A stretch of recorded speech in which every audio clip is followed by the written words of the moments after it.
반갑습니다. 벌써 12월 달이에요. 그렇죠? 제가 며칠 전에 엄청 큰 충격을 받았어요. 막 다리가 후들거리고, 막 심장이 벌렁거리고, 손에 축축하게 땀이 배어 나올 정도로 제가 충격을 받았어요. 왠지 아세요? 달력을 봤는데 12월 달인 거예요. 근데 여러분, 제가 정신없이 법문 다니고 강의하느라 시간 가는 줄 몰랐는데 느낌이 11월하고 12월이 완전히 다르더라고요. 그렇죠, 여러분? 벌써 12월이에요, 여러분. 여러분 어떡하실 거예요? 예? 이제 그분이 슬슬 올 때가 됐어요. 그분이 누구겠어요? 저승사자. 또 여기 계신 또 우리 연세 드신 노보살님들, 재수 없게 왜 연말부터 저승사자 얘기야. 또 이러실지도 모르는데, 피할 수 있어요, 없어요? 피할 수가 없습니다. 그래서 저도 깜짝 놀랐어요. 세월이 무상하구나. 무엇이 무상하구나? 세월이 무상하구나. 시간이 참으로 신속하게 흘러가는구나.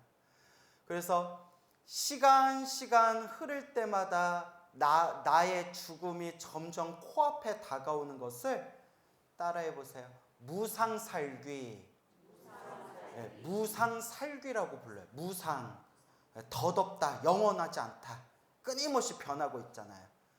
끊임없이 우리가 이 덧없는 세월 속에서 뭐가 가까워지고 있다? 살귀. 죽음의 귀신이 가까우고 있다는 거예요. 그래서 무상살귀가 참으로 두렵구나. 그래서 저도 달력에 딱 12월 보이는 순간 깜짝 놀랐어요. 정말 정신없이 살다가 벌써 몇월 달이 왔구나? 12월이 왔구나. 또 이렇게 시간이 참으로 신속하게 이 세월이 무상하게 흘러가고 있구나라는 걸 느꼈습니다. 그래서 여러분, 이건 제 얘기가 아니라 부처님 말씀이에요. 부처님이 뭐라고 말씀하셨느냐? 죽음을 두려워하라 라고 하셨어요. 무엇을 두려워하라? 죽음을 두려워하라. 왜냐? 죽어서 끝이라면, 죽어서 모든 게 끝이라면 죽음을 두려워할 필요 없어요. 아니, 어떻게 보면 차라리 빨리 죽는 게 나아요. 이 더러운 꼴 보느니 내가 더러워서 못 살겠다. 그냥 빨리 죽어야겠다. 인생 땡처리 해야 되겠다. 근데 죽음이 끝이다, 아니다? 아니다. 그래서 죽음을 두려워하래요.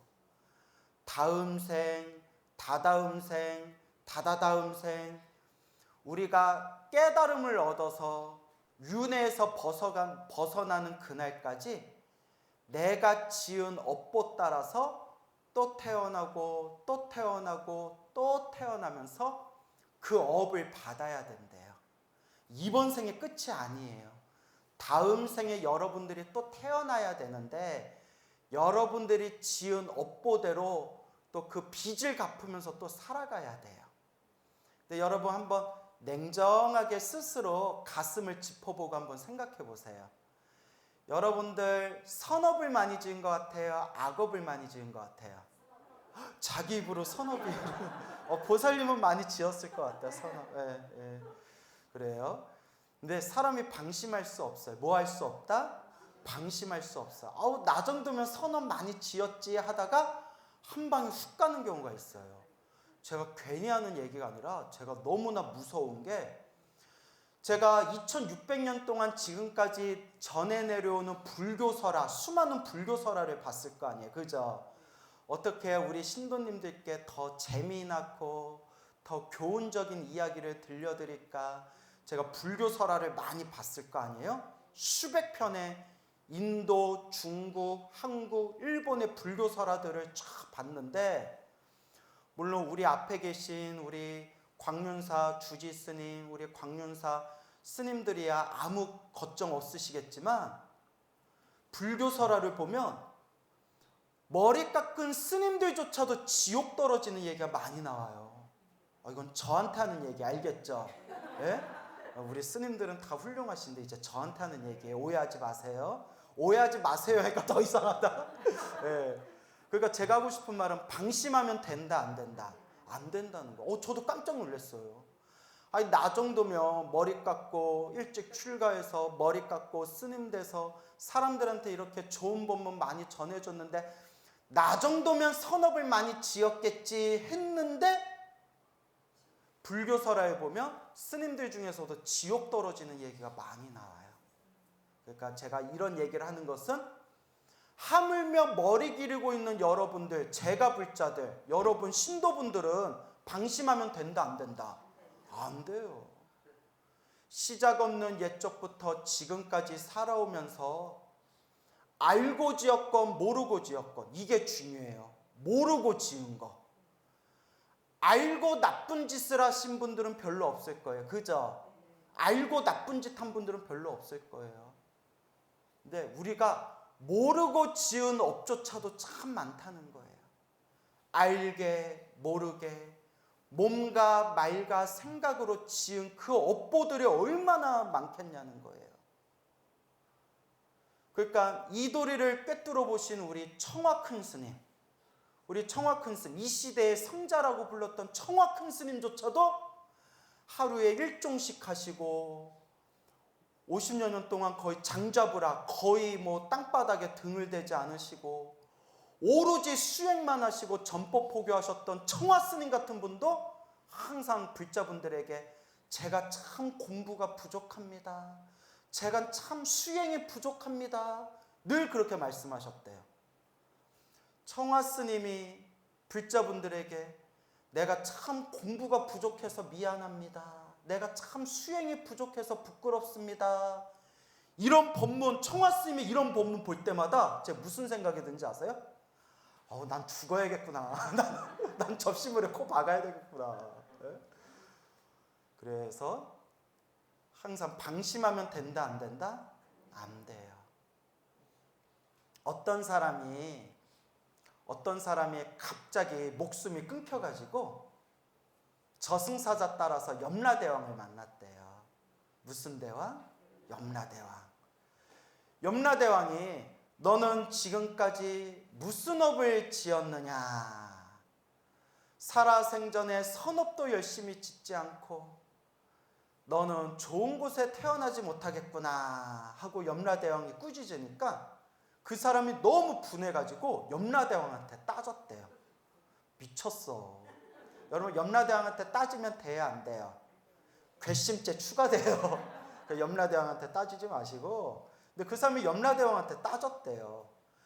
대왕님 억울합니다. 뭐가 억울하냐? 아니, 저 부르기 전에 미리 언질이라도 주셨으면 내가 선업이라도 조금 더 짓고 공덕이라도 조금 더 짓고 요 광문사 와서 불전하면 10,000원이라도 더 넣었을 텐데, 아니 언질 한번 주시지 않고 갑자기 이렇게 데려가는 법이 세상 천지에 어디 있습니까? 억울합니다 이랬대요. 근데 여러분, 갑자기 염라대왕이 여러분 잡으러 오면 억울해요, 안 억울해요?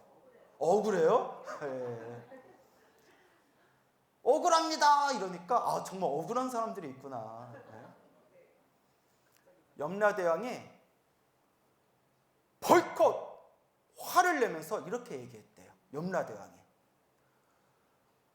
내가 너 살아생전에 저승사자를 3번이나 보내가지고 경고를 했는데 네가 못 알아들어 먹고 이제 와서 내 앞에서 억울하다고 하면 되겠느냐 안 되겠느냐 하고 꾸짖더래요. 너 살아생전에 저승사자를 몇 번 보냈다? 3번을 보냈대요. 3번. 그러니까 이 사람이 깜짝 놀라서 아니 저승사자를 언제 보내셨냐고. 내가 너한테 3번 이상은 보냈다. 대왕이시여, 제가 살아생전에, 제가 살아있을 때 저승사자 3번을 보내셨다고 하는데 저는 본 기억이 없습니다. 그 염라대왕이 그래? 그러면 한번 따져볼까? 그러더니 염라대왕이 이렇게 묻더래요. 첫째, 그대여, 네가 살아생전에 인간으로 있었을 때 인간 세계에서 나이가 들어서 노인이 되어 머리는 하얗게 백발이 되고 이빨은 다 빠지고 허리는 완전히 꼬부러져서 지팡이 짚고 겨우겨우 걸어다니던 나이든 노인을 본 적이 있느냐 없느냐? 여러분 본 적 있어요 없어요? 근데 요새는 연세 드신 분들도 하도 뽀샤시 하셔가지고 아니 연세가 80이신데 스님 저 나이가 이제 80이에요. 저 손자가 몇 명인데요. 근데 제가 깜짝 놀랐어요. 진짜 60인 줄 알았어요. 80으로 안 보여요 하니까 뭐라고 하냐면 아유 머리 염색 좀 하고 디톡스 여기 디톡스도 하고 그 주사도 좀 맞고 요새 실로 팽팽하게 당기는 게 있어요. 진짜 60처럼 보이더라고요. 그래서 요새는 80살이 돼도 80살로 안 보여요. 그렇죠? 한 100살 정도 돼야 이제 80 되셨나 이렇게 너무 젊으셔가지고. 근데 이건 이제 옛날 얘기죠. 예, 나이든 노인을 본 적이 있습니다. 그게 첫 번째 저승사자였다. 그 나이든 노인을 보면서 나는 지금 젊지만 나도 언젠가 나이가 들면 저렇게 노인이 되겠구나. 내가 노인이 되면 내가 이제 죽을 날이 얼마 남지 않겠구나. 내가 지금은 젊음을 자신하고 있고 몸이 건강하다고 자신하고 있지만 나도 언젠가는 저렇게 나이든 노인이 되겠구나. 그때 왜 딱 알아채지 못하고 왜 그때 공덕을 닦지 않았느냐. 나이든 노인이 바로 첫 번째 저승사자였다. 일리가 있죠. 그때 왜 못 알아들었다는 거예요. 이빨 다 빠지고 지팡이 짚고 겨우겨우 걸어다니시는 노인들을 보면서 나도 얼마 안 있으면 눈 깜짝할 사이에 저런 노인이 되겠구나. 그 전에 힘 있을 때 건강할 때 내가 기도하고 수행하고 조금이라도 공덕을 닦아야 되겠구나. 그때 왜 못 알아차렸냐는 거예요. 동감이 되십니까? 예. 둘째, 염라대왕이 이렇게 얘기합니다. 그대여, 내가 그대한테 두 번째 저승사자를 보냈다. 혹시 그대가 인간으로 살아생전에 몸에 병이 깊어서 그 질병으로 고생고생 괴로워하는 사람을 보았느냐? 예, 보았습니다. 큰 병에 걸려서 몇 개월, 몇 년 동안 힘겹게 병으로 고생하던 그 사람이 바로 내가 보낸 두 번째 저승사자였다. 왜냐? 그 병으로 괴로워하는 사람을 보면서 이 몸뚱이라는 게 이렇게 더덥고 무상하구나. 지금은 내가 건강하고 내가 몸에 힘이 있다고 자신하고 있지만 언젠가 나도 하루아침에 저렇게 건강이 무너져서 나도 저와 같이 저 질병으로 저 병고로 괴로움을 당할 수 있겠구나. 그러니 지금이라도 건강하고 체력이 있을 때 마음을 닦고 수행하고 공덕을 지어야 되겠구나 라고 왜 생각을 하지 않았냐. 내가 네 앞에 두 번째 저승사자를 보내서 이 몸뚱아리의 무상함에 대해서 보여주고 건강할 때 조금이라도 더 수행해야 된다, 선업을 지어야 된다라고 내가 네 앞에 두 번째 저승사자를 보냈는데 왜 알아차리지를 못했느냐라고 염라대왕이 두 번째 저승사자에 대해서 이야기를 해주는 겁니다. 공감이 되십니까? 표정 보니까 별론 것 같은데요. 뭐 어쩌라고. 아프면 병원에 가든가 약간 이런 분위기인데요. 세 번째 저승사자는 누구였을까요? 맞아요. 박수 한번 쳐드립시다. 와, 간만에 답이 나왔네. 죽음. 세 번째 저승사자. 그대여, 그대는 살아생전에 인간으로 살고 있었을 때 죽은 사람을 본 적이 있느냐 없느냐. 죽은 시체, 송장을 본 적이 있느냐 없느냐? 그대 옆에 친한 사람이나 가족이 죽어서 장례식을 치른 적이 있느냐 없느냐? 여러분 지금까지 인생 살아오면서 장례식 치른 적이 있어요 없어요? 있죠. 많아요? 네, 그것도 조금 이따 얘기해 드릴 테지만 그 장례식장에 죽은 사람의 모습이 세 번째 저승사자였다는 거예요. 왜냐? 장례식장에 모여서 죽은 사람을 추모할 때 내가 지금 나이가 젊고 내가 지금 건강하다고 자부하고 있지만 세월이 흐르고 시간이 흐르면 결국 나도 나이가 들고 노인이 되고 갑자기 병에 걸려서 결국은 저와 같이 싸늘하게 몸이 식어서 죽을 수가 있겠구나. 그러니 지금이라도 요 코에 호흡이 남아있을 때, 숨이 남아있을 때 내가 조금이라도 더 수행을 하고 공덕을 닦아야 되겠구나 라고 왜 알아차리지를 못했느냐.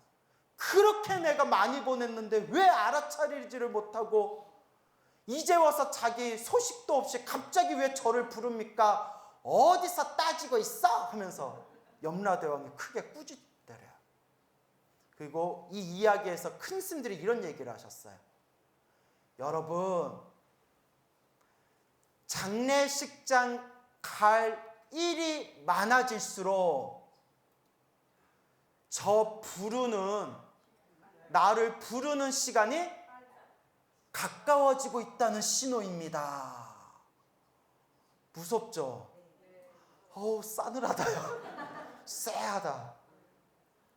여러분, 연세 드셔서 친한 사람들 이제 장례식장 가실 때 아이고 안타까워서 어떡해, 아이고 슬퍼서 어떡해 할 일이 아니에요. 이제 누구 오라는 신호예요? 이제 네 차례다. 얼마 안 남았다. 염라대왕이 이렇게 저승사자를 몇 번이나 보내면서 우리들한테 알려줬다는 거예요. 그런데 중생들아, 왜 알아차리지를 못하고 왜 여기 와서 난리냐? 이게 남 얘기가 아니에요. 누구 얘기예요? 제 얘기예요, 여러분. 내가 여러분한테, 신도분들한테 제가 법문하고 있지만 이게 내 얘기예요. 제가 몇 년 전만 해도 얼굴이 뽀사시했어요. 저도 이제 나이 든 티가 나요. 그나마 동안 소리 들어가지고 그나마 제가 얼굴이 좀 동글동글하고 웃는 상이라서 동안이지 피부가 옛날 같지 않아요. 뭘 좋아해. 옛날 같지 않다니까요. 체력이 옛날 같지가 않아요. 예전에는 아침에 눈 뜰 때 오늘은 또 신도님들한테 어떤 재미난 얘기를 해줄까 하고 벌떡 일어났는데 요새는 눈 뜨고 일어날 때 진짜 제가 이거 안 하려고 하는데 저도 모르게 에이고 아이고 하면서 일어난다니까요. 왜 어른들이 에고고 아이고고 하는지 이제 알았어요. 아이고고. 죽어도 고예요? 따라해보세요. 괴로울 고, 아이고. 그 괴로움이 하나예요. 근데 더 나이 들면 뭐라고 해요? 에고고. 괴로울 고가 몇 개예요? 2개예요.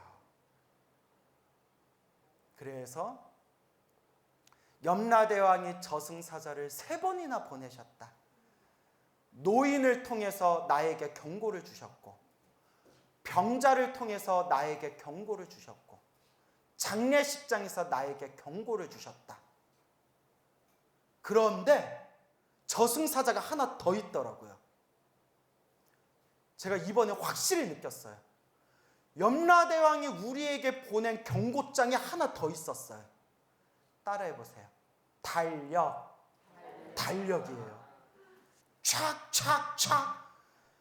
저번에 2024년 달력 딱 벽에다 걸어놓은 게 엊그제였거든요.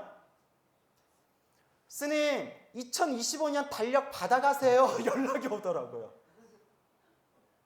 달력이야말로 염라대왕이 우리에게 보내는 경고장이에요. 동감이 되십니까?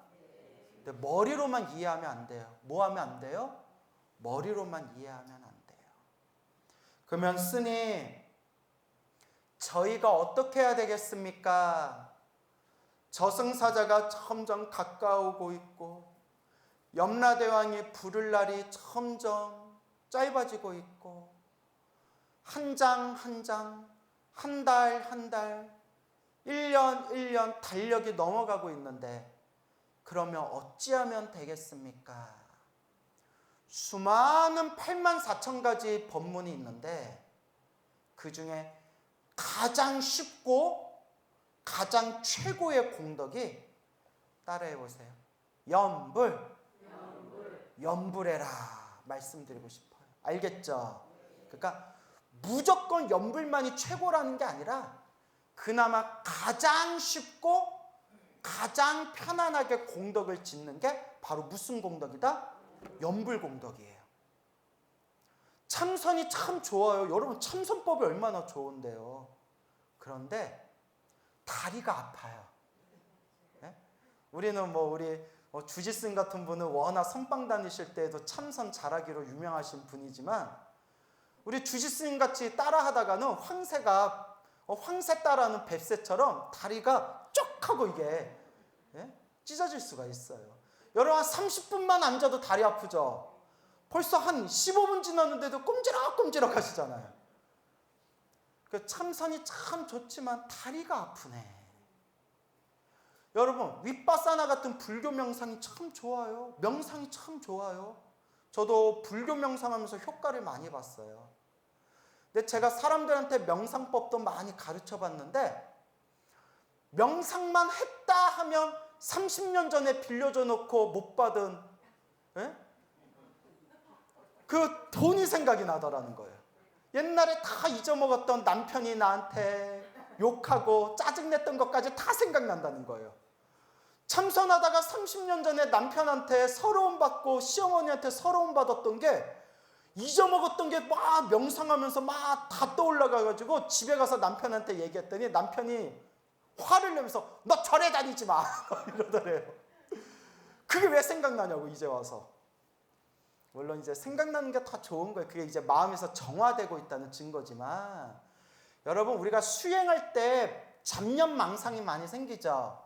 그게 정화되고 있다는 신호래요. 그렇지만 웬만한 중생들은 앉아서 명상만 했다면 온갖 번뇌망상이 나를 괴롭혀요. 여러분 우리 딱 30분만 앉아 있읍시다 하는데 한 20분 지났나? 시계 보면 3분 지나 있고 이제 30분 됐겠지 하고 시계 보면 10분 지나 있고 맞죠 여러분? 그러니까 참선도 좋고 명상도 좋은데 평범한 중생들 입장에선 쉬워요 어려워요? 어려워요. 그러면 뭐가 제일 쉬울까요? 염불. 그냥 관세음 보살 5글자만 외우면 돼요. 지장보살 4글자만 외우면 돼요. 나모 아미 타불 6글자만 외우면 돼요. 나무 아미타불 6글자가 길면 아미타불 4글자만 외워도 된대요. 그리고 앉아서 할 필요도 없고 법당에서 할 필요도 없고 서서 해도 되고 누워서 해도 되고 걸어다니면서 해도 된대요. 그리고 제가 경전 공부하면서 충격받은 게 경전에도 나오고 큰 스님들도 말씀하셨는데 이거 아주 중요한 거예요. 번뇌망상이 있는 상태에서 염불해도 공덕이 있대요. 제 얘기 아니에요. 팔만대장경에 나오는 거예요. 스님 저 염불하고 기도할 때마다 자꾸 잡념망상이 생겨요. 염불할 때마다 자꾸 번뇌망상이 생겨요. 이런 번뇌망상이 가득한 마음으로 염불한들 무슨 필요가 있겠어요? 라고 생각하는 분들 계시죠? 절대 아니에요. 팔만대장경이 분명히 나와요. 번뇌망상이 있는 상태에서 무엇해도 염불해도 무엇이 있다? 공덕이 있다. 부처님 말씀이에요. 세상에 이렇게 쉬운 법이 어디 있어요? 따라해보세요. 나무아미타불, 관세음보살, 지장보살, 옷만이 밤매워. 공덕이 쌓인 게 느껴져요, 안 느껴져요? 느껴져요? 벌써 느껴져요? 뭐 거짓말하고 있어. 아주 입만 열면. 진짜예요? 알겠어요. 보살면 많이 닦아서 느껴지는 거예요? 예, 그래요. 분명히 팔만대장에서 공덕이 있대요. 그래서 여러분, 뭐 하셔라? 염불하셔라. 염불하셔라.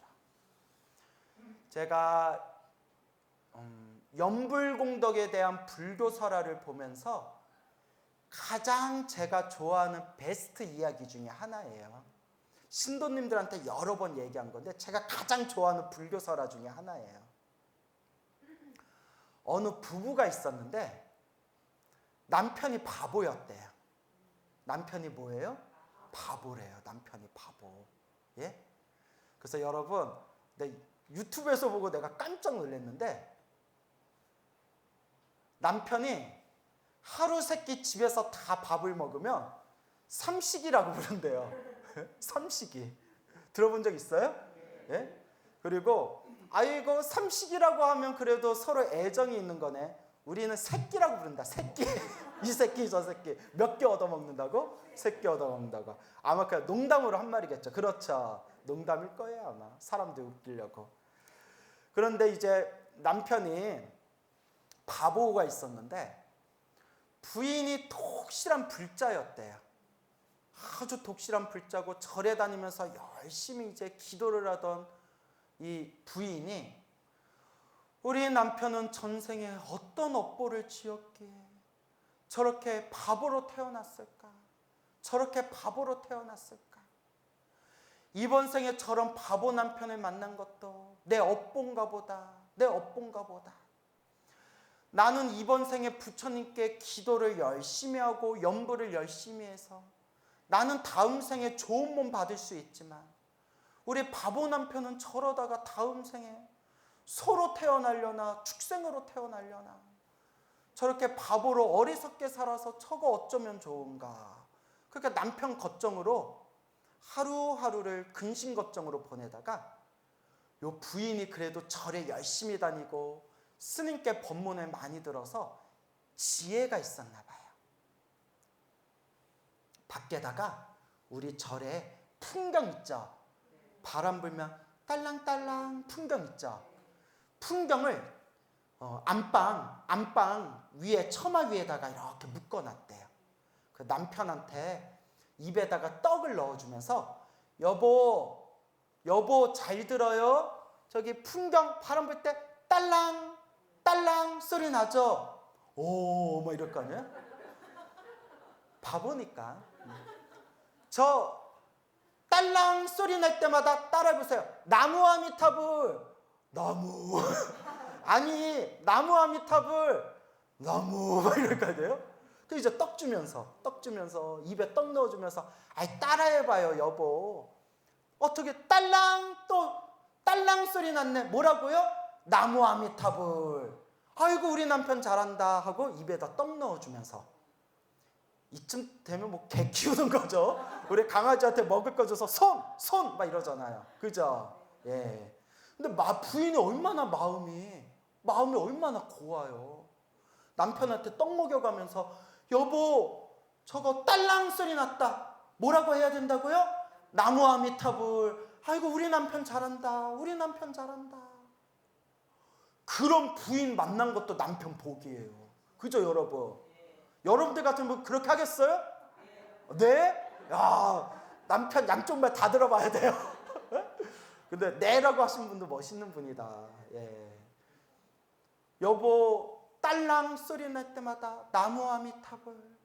딸랑 소리 날 때마다 나무 아미타불. 그렇게 염불하세요. 그러니까 이제 남편이 그게 습관이 돼버린 거예요. 인간이 결국 습관의 동물이잖아요. 딸랑 소리 날 때마다 뭐라고요? 나무 아미타불. 또 딸랑 소리 날 때마다 나무 아미타불. 그러다 세월이 흐르고 흘러 남편이 죽었대요. 남편이 딱 죽어서 염라대왕 앞에 딱 섰는데 염라대왕이 딱 보더니 그대는 전생에 나쁜 업보를 너무 많이 지어가지고 이번 생에 이렇게 우둔한 머리로 태어났고, 우둔한 머리로 태어나고 난 뒤에도 그냥 매일 밥만 먹고 똥만 싸는 소와 같이 살다가 이렇게 죽었으니 아직 전생에 지은 나쁜 업보가 아직도 많이 남아있다. 그러니 지옥에 가서 너에게 남은 마지막 업보를 갚도록 해라 하고 지옥으로 보내버렸대요. 지옥으로. 이렇게 업이 무서워요. 업보가 무서워요. 그래서 옥졸이 이렇게 지옥으로 끌고 가니까 이 바보 남편은 자기가 지옥 가는지도 모르고 어부부부 하면서 이렇게 따라가다가 지옥에 막 떨어지기 직전에 옥졸들 있잖아요. 옥졸들 그 칼을 들고 있는데, 칼에 여러분 무협 영화에 보면 칼날에 구멍을 뚫어놓고 고리를 걸어놔요. 기억나세요? 무협지 영화 같은 데 보면 하여튼 칼에다가 구멍을 뚫어놓고 고리를 이렇게 갈아 놓은 칼이 있어요. 옥졸이 그 바보 남편을 이제 지옥으로 보내려는 순간에 칼날에 그 고리가 딸랑 하고 소리가 났대요. 칼날의 소리가 딸랑 하고 쇳소리가 났대요. 칼끼리 부딪혀가지고 쇳소리 나는 순간에 남편이 뭐라고 했을까요? 나무 아미타불 순간 눈앞에 지옥에 무너져 버렸대요. 믿습니까 여러분? 예. 야, 지옥에 와르르르르 지옥에 무너져 버리니까 염라대왕이 놀래가지고 이게 무슨 일이냐, 왜 지옥에 무너져 내렸냐. 대왕님, 저 사람을 지옥으로 보내려는 순간 칼날끼리 부딪히는 소리에 쇳소리가 나는데 갑자기 그 소리를 듣고 나무 아미타불 부르더니 지옥이 무너졌습니다 하니까 염라대왕이 나무 아미타불 연부라는 저 거룩한 분을 내가 지옥으로 보낼 뻔했구나, 이걸 어찌할꼬 해가지고 염라대왕이 그 바보 남편을 다시 불러서 미안합니다 하면서 저 천당으로 보냈다라는 그런 불교설화가 전해지고 있습니다. 진짠지 아닌지는 모르겠어요. 내가 안 봤으니까. 그런데 이 이야기를 보는 순간 막 마음에서 막 기쁨이 솟구치더라고요.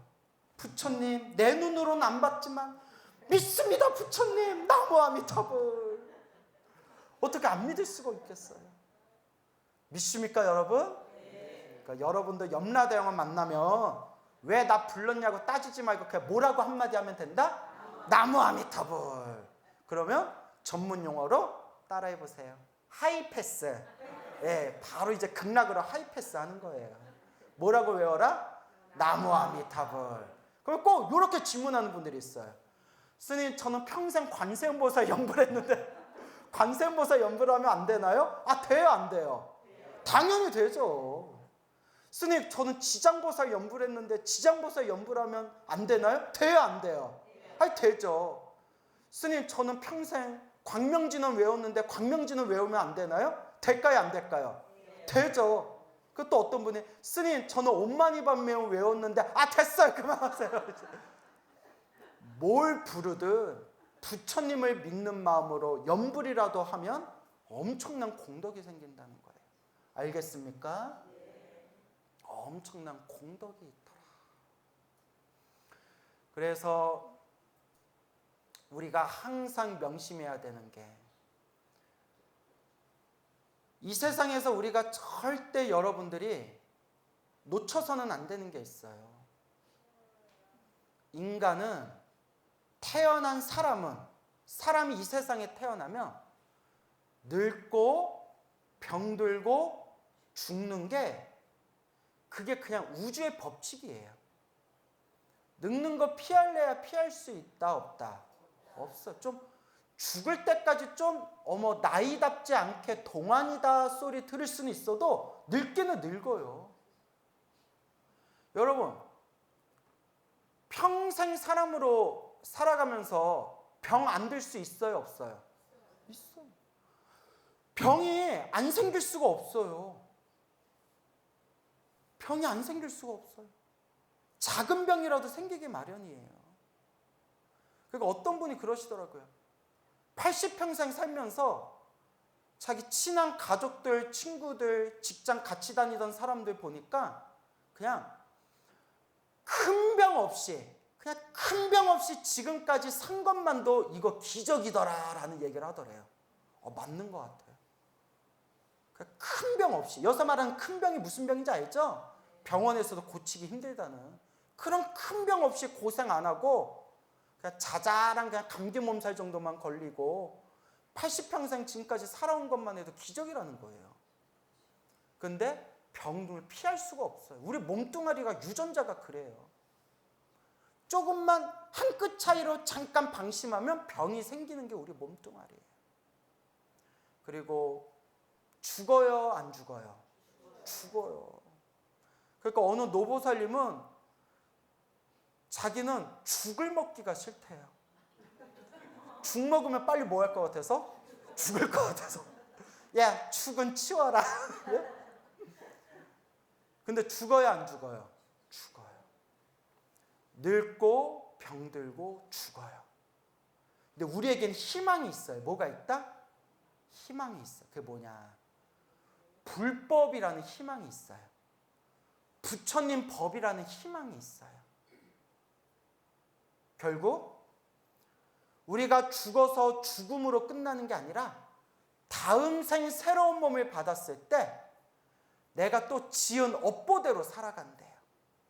여기 앉아 계신 분들 중에는 그런 분들이 없겠지만 우리 세상의 사람들을 보면 그 사람들이 믿든가 말든가 팔만대장경에 분명히 나와요.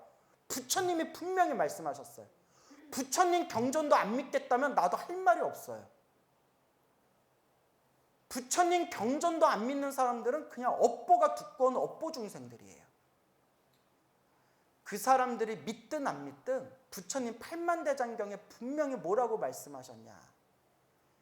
지옥으로 떨어지기도 하고 악귀로 태어나기도 하고 축생의 몸을 받기도 하고 아슈라 세상에 태어나기도 하고 그나마 복을 지은 중생들은 인간으로 태어나고 인간으로 태어나도 인간으로 태어나는 복은 있었지만 업보가 두꺼우면 저 북한 같은 데 태어나는 거예요. 인간으로 태어나서 저 북한 같은 데 태어나서 생고생을 하면서 살아가는 거예요. 그러니까 저는 한 끗 차이로 383 한 끗 차이로 요 남한에 태어난 것만도 너무나 감사해요. 제가 요 한국 땅에 못 태어났어 봐요. 스님 됐겠어요? 못 됐겠어요? 못 됐죠. 승복 입었겠어요? 못 입었겠어요? 못 입죠. 우리 훌륭하신 광유사 주지스님 뵙겠어요? 못 뵙겠어요? 못 뵙죠. 어쩔 뻔했어. 나 밥 많이 먹는데 북한 태어났으면 나 어쩔 뻔했어. 밥도 요만큼 먹어야 되고 지금 같은 얼굴이 있었겠어요? 삐쩍 말라가지고 내 뱃살 어쩔 뻔했어. 내 뱃살.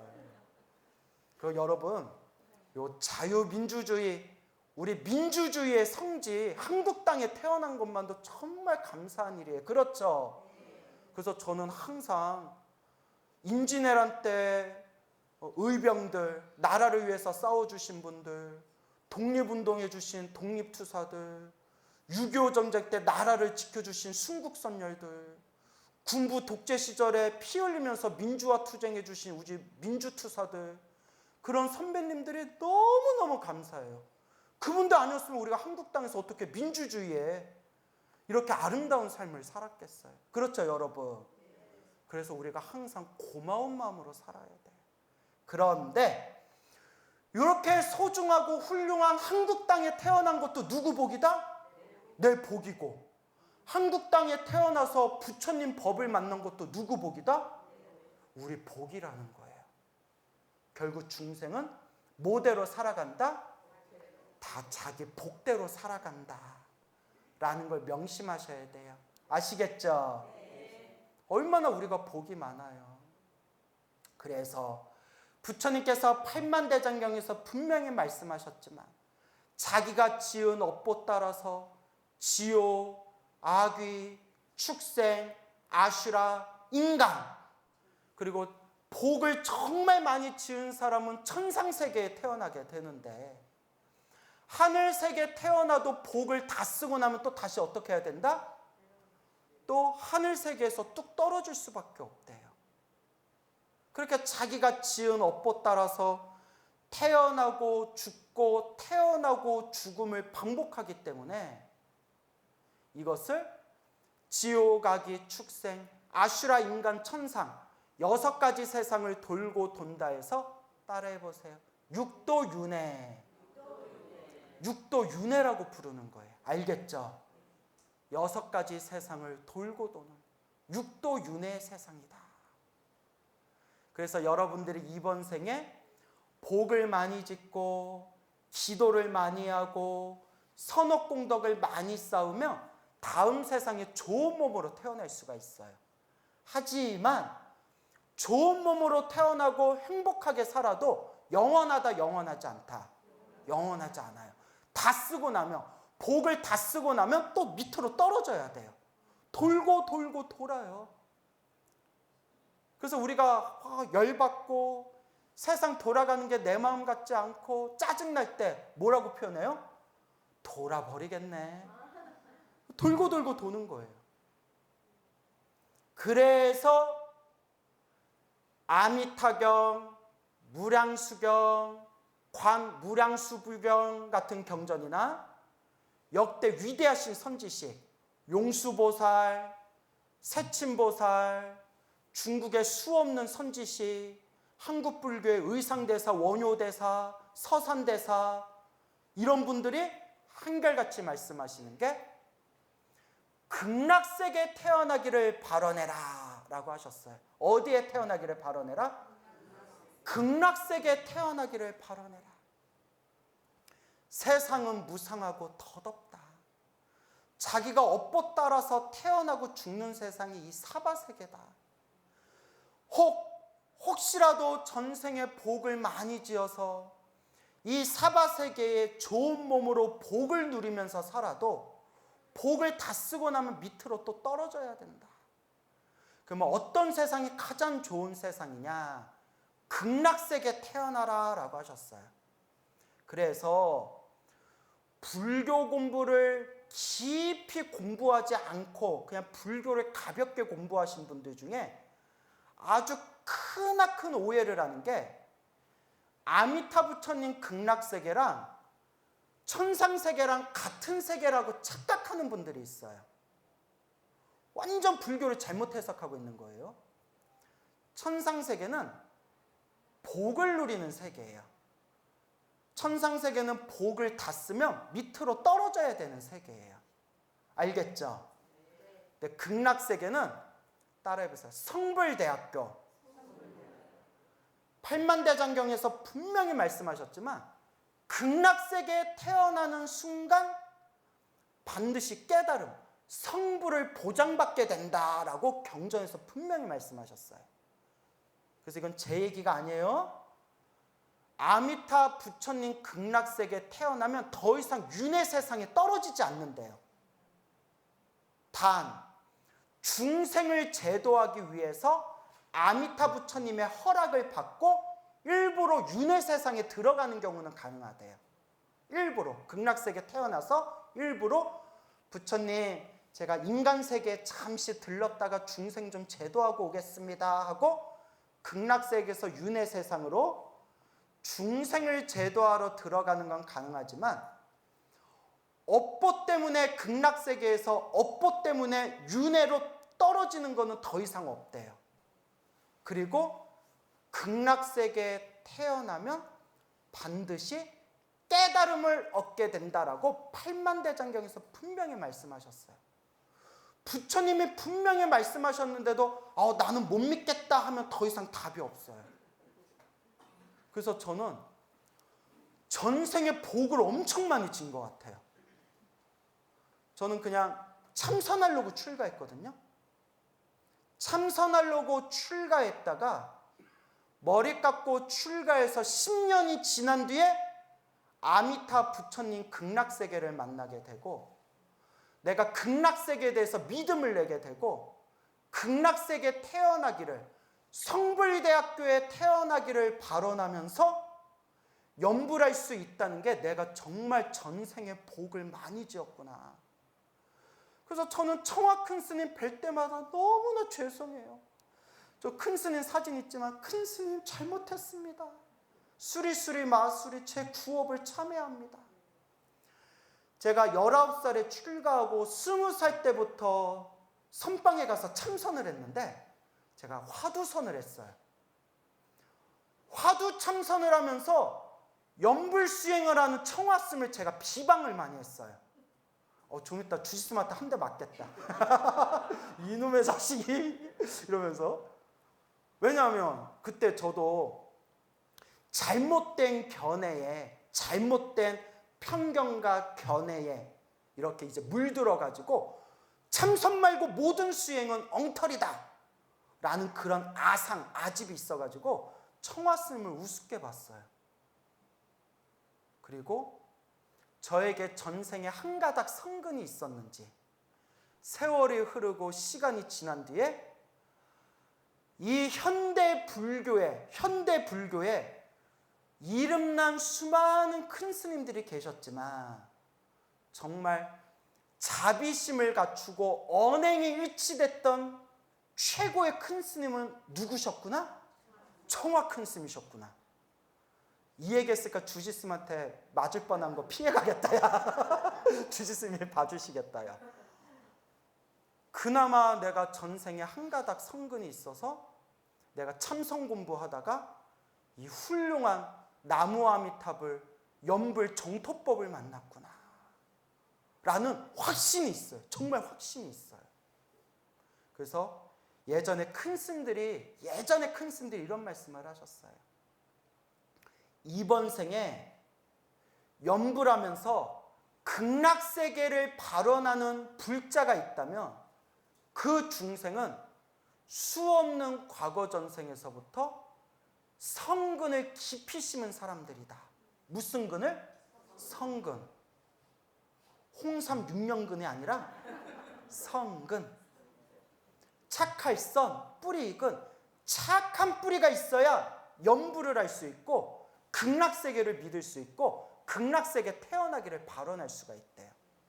근데 제가 그 말이 맞아요. 왜냐하면 이런 얘기하기 좀 거시기 하지만 나름 불교 공부 열심히 했다는 분들 중에서도 극락세계 안 믿는 분들이 있어요.